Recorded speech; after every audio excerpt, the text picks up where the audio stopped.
Listen carefully. Hi KVG, hi 326 Express. I'm a lady aged 35 years old and I need your help. I got married 3 years ago to a guy who is divorced with 3 kids. My life was mainly centered on work. I used to travel a lot with my boss, and when I started dating my partner, he encouraged me to quit my job, saying it will affect our relationship. I didn't like my job anyway, so I quit and I was staying home briefly before he married me. So pakugara tese, I noticed that my husband was not good pakuchengetedza mari. Munhu uyu ari mubusiness rinobata hard cash yakawanda. I say this because ndo pane hot topic yangu. I have been stealing money from him. This was after he bought a car for his firstborn daughter before me. I tried to understand why he did that in mukadzi wake ndisina mota. I then complained about this, and akati, you don't tell me how to love my kids. So I decided to let it go and concentrate on stealing money whenever I got the chance. And I raised enough money for my small car. I bought motor through a friend, and ndaingoichengetera kumba kwefriend iyoyi.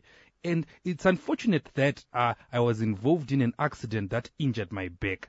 When this happened, my husband was out of town, so I called my mom and my brother, who were shocked to learn about the vehicle. I explained what I did, and my mom insists I tell my husband.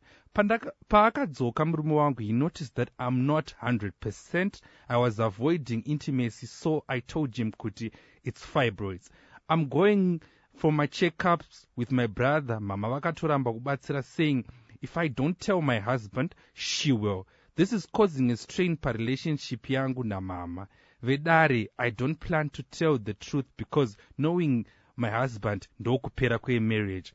He's away nebasa now and I really don't know what to do, but my mother is putting me in a corner to tell it all. Ndodi nai. Thank you so much, Dziva. Ndisambiri iyanzvadzi yangu vatipa hot topic yedu yanhasi. Messages are already coming in on our WhatsApp platform, and yeah, let's be kind. I'll try to filter some of the responses. Yeah, nokuti tikazonyanyotuka manje zvinozobuda here dare. Ngatingosanitize zvinhu zvacho zvione kuendeka. 0772162651. Feel free to connect with us and let us know kuti zvinofamba sei. Mudzimai atsanangura nyaya yake achiti iye akaroorwa nemurume angambori nemhuri yake. Ari kuti iye akabatikana kuti murume wake akatenga mota achitengera mwana wake asati atengera iye mudzimai wake waanogara naye. Paakamubvunzawo nyaya akabvunza kuti ko neiko nei matengera mwana musati manditengera inini mota. Murume akamuti haundiudzire kuti ndinoda vana vangu sei kana kuti ndinovaratidza rudo sei. So she decided to start stealing money from the husband, like she's saying kuti ndakaba mari kusvikira ndakwanisa kutenga kamota kake kadiki, and sadly she was involved in an accident yakamukanganisa. Ari kutaura iye kuti back yake ndofunga yakakwara. Ari kutaura kuti iye ari kuperekedzwa kuchipatara nehanzvadzi. Murume akauya akanotisa kuti munhu haasi right, but ari kungonyepawo kuti mafibroids. She's saying kuti mai vangu vandiisa mukona ndikataura chokwadi panyaya iyi ndokupera kwemusha. What do I do? How do I go about it? Dziva, you can start before we open up our phone lines. Okay, so what I've noticed, first of all, pakakanganisa this lady was the approach yakaita kumurume wake. Dai akangoti dhedhi ndokumbirawo kutengerwa mota. Noti kuti matengera mwana mota, inini musina kunditengera. Kana ukubvunza kuti yangu inoyo rini. Unokutaura zvakanaka. Because the reason why yakazopindurwa raafuka is the way yaakabvunza. So when you asking her, unofanira kubvunza zvakanaka. And also I feel like what she's doing is wrong. Kuba kwakashata. But I feel like mdaraninga nemari kuzokuona kubirwa mari yekutenga mota utadza kuzviona kuti ndabirwa mari nyangwe iri mbichana. Yeah, so I think munhu anenge achibata mari this is just a comment, but this is not a justification. Listen, the guy is buying a car for his daughter. Munhu ane mari. And I think ndo pakazosvika kuti maybe mudzimai uyu ade kuba kuti mari munayo, but inini hamusuda kunditengera.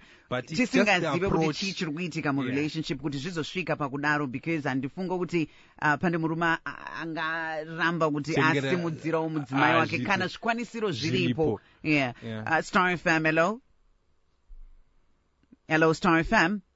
Right, a bad connection. 660-897-660-299, 0772-162-651. That's how you connect with us on our action lines, and you can also send a voice note. Hello, Star FM. Hello. Hi, Maswera say. Taswera KVG. Aiwa, ndaswera zvakanaka. Wanaka wangu inzwaka. Mukadzi zvambotaura taxi. Yeah. Nyaya approach yakashandisa yangaito wrong. Unongokumbira zvakanaka. Waitotengerwa pamwe bango mbekupura kamota kadiki kaakazotenga. Then two, mai vake hava right zvekuti vana mhomes vari boyo vakarongeka. Anofanira kutaura chokwadi kune murume wake kukumbira ruregerero. Murume wangu zvakadai so ndakakubira oregerero. Kana murume achiregerera kana asingaregi but I'm sure kuti akabuda pachena nyaya inobva yatoperawo paimwe zvakadaro. Asi manje zvaakuita zvapa izvezvi musana wakakuwara. Yeah. And akwanisa. Yes. Zvakutokonzera maproblems mamwe manje emubedroom. Mapeds. Ona mai. Paribo. Yeah, and that is so true, right? Because wandisa chivi, but chakutokonzeresa futi more because dai wakabuda pachena kuti the reason why you can't be 100% with your person during your playtime is because wakakwara during an you can't uchakwanisa kutaura kuti accident because achakubvunza kuti accident nemota wakaiwana kupi unoziya mubairo wechivi. Maswera sei? Ndaswera zvakanaka dia, endererai nyumberi. Inini maonero angu ndeyekuti zvambotaurwa nadziva zviya zvakuti approach vakakanganisa approach because vakaratidza kuti onge vabhovekana nekuti mwana atengererwe imota ivo vasati vatengerwa. Ehe. Ipapo munopaonawo sei angatadza here kubhovekana asi mwana achitanga kuwana mota iye mudzimai wemumba wake asati atengerwa mota? Munoziva tichipinda mudzimba ndogara ndichizvitaura hangu kune vandinotaura navo kuti the best gift yaunogona kupa kuvana vako kana uri murume ida mai vacho. Number 2, kana uri mukadzi ida murume wako ndo the best gift. Pasave nedivision. Saka pakatoratidza kuti patori nedivision kudhaya. Saka baba ndo zvavakashandisa izvozvo kuti inini rega nditengere mwana wangu mota tisingaziye zvinosei. But paari kunzi namai vake ataure chokwadi chacho chinogona kutoti chitomusunungura nekuti ona itatisai punishment yacho. Ehe. Ndo punishment yacho iyoyo yekuti akazoita accident ezvezvi ari kurwadziwa. Inhau yekuti akazoacta nekugumbuka ndobva atora mari yemunhu. Thank you so much for that, Maitanya. Vatipo pfungwa dzavo dzakanakisa fani.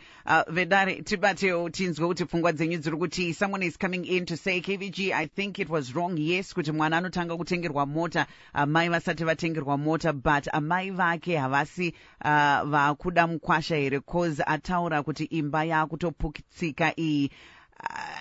Okay, well, because akataura imba yakutoputsika also you're suggesting kuti maybe amai vakuda mukwasha. I don't think so. I think ndimai vangomirawo pachokwadi kuti vabatsiridze mwana sikana wavo. Hello, Star FM. Mafera sei. Taswera maswerawo, endererai nyumberi. I think amai ava vakamubvunzo wavaifanira kutanga vazvibvunza ivo ndokuti alright, sei baba vakatanga kutengera mwana mota ivo pachavo vane mota here? Ivo mai havana, ndo pane nyaya ipapo kuti akazoti baba vanayo here mota? Baba mudziyo vanenge vanayozve. Alright. Ayoka, but still ivo vaifanira kutanga vazvibvunza kuti sei mwana mavo ivo vasati vaita anything.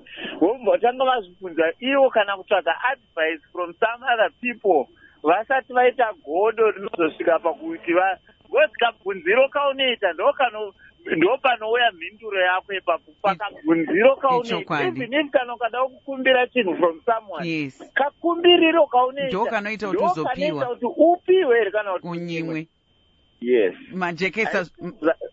I think that's my contribution. Majekesa zvakanakisa ipapo. Thank you so much. And yeah, Dziva did highlight earlier and he said kuti approach. And I think for most ladies iskill yatisati tanyatsokubata zvakanaka kuti ivo vanadziva vamunoona vari apa havana kunyanyawo mastereki panyaya dzekusunungura mari kana kutiitira zvinhu asi approach like, you know pane zvakawanda zvaaikwanisa kuita kuti nyaya yake isvike inotambirwa zvakanaka, but now it's almost like she's in competition with the daughter. Yes. Yeah, when you're saying why mwana atanga kutengerwa ini ndisanda tengerwa, and mind you mwana uyu haasi wako saka pakuti tonge une utsinye towards mwana usingafarire mwana, and I don't think kuti izvozvo zvingafadza murume. Yeah. And you know what, even if you, the way you're not good morning to them and response yachakupa iripo pakuti wamuudza kuti good morning how. Yeah. 0772162651 tifonere tinzwo mutipo chenjedzo nekubatsiridzawo mudzimai atinyorera nhasi nyaya yake anga ari kubake mari mbichana kumurume wake kusvikira akwanisa kutenga mota. Unfortunately she was involved in an accident. Someone is also suggesting kuti KVG pakadai anofanira kuziva kuti mari kana ichibatwa yakawanda kudaro pamwe ine mhiko dzainadzo umbozozive manje wona waita accident dzimwe mari hadzibiwe. Hello Star FM.